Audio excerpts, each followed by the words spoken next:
All right, so on your problem, you have y equals 1/2 x, and they want you to graph it. So your slope form is y equals m, and so your m stands for the slope of your line. And then the x is just a variable, and then it's going to add this number, and it's going to be plus b, and b is your y-intercept. Okay. It's where your graph crosses the wall.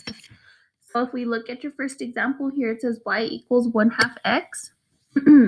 Because this 1/2 is being multiplied with your x, that means that it is your slope, your m. So 1/2, which means your graph is going to rise 1 and it's going to run 2. Okay. But it doesn't have a number over here. It's not adding or subtracting a number here at the end. So then that means that your y-intercept is 0 because there's no number there. So then when you try to graph it,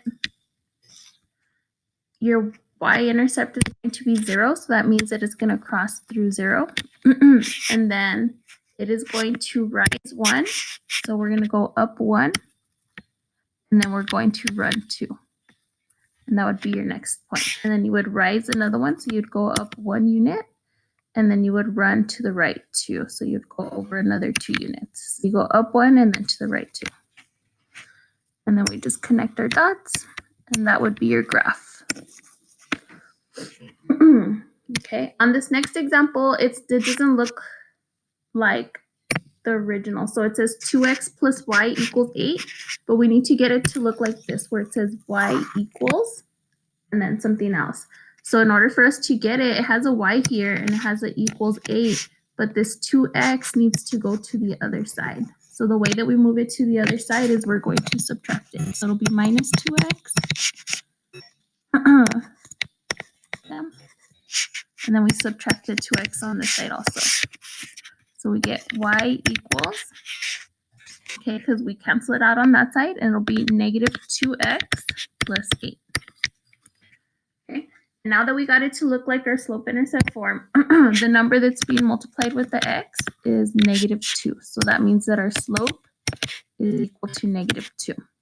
That means that it's going to go down the rise instead of going up, because it's negative, it's going to go down 2.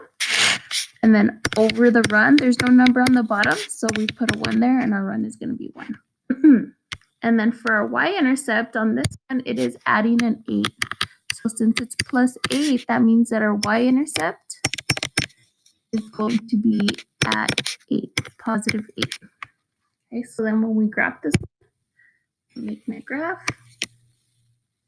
we start with our y-intercept. So this y-intercept is 8. So we're going to start at positive 8. So 1, 2, 3, 4, 4, 5, 6, 7, 8. I'm going to start up here. Sorry, I didn't make my graph long enough. We're going to start up here at 8. And then we are going to do our slope. So that means we're going to have to go down 2. So 1, 2. And then we're going to go to the right 1.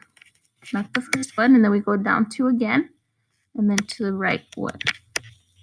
And that's our slope. And then you can go as many as you want. I'm not sure how many points. If he didn't ask you or she didn't ask you for how many points, you could just put a few, like 2 or 3.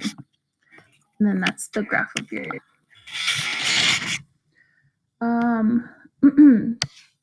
For part C, I looked at your problem. I'm not sure if you put -1 or -7. I don't know which one it is. So you can go ahead and try that one out, and then I'll look at it for you after you're done with it. And then the last one for D equals, or Y equals -1.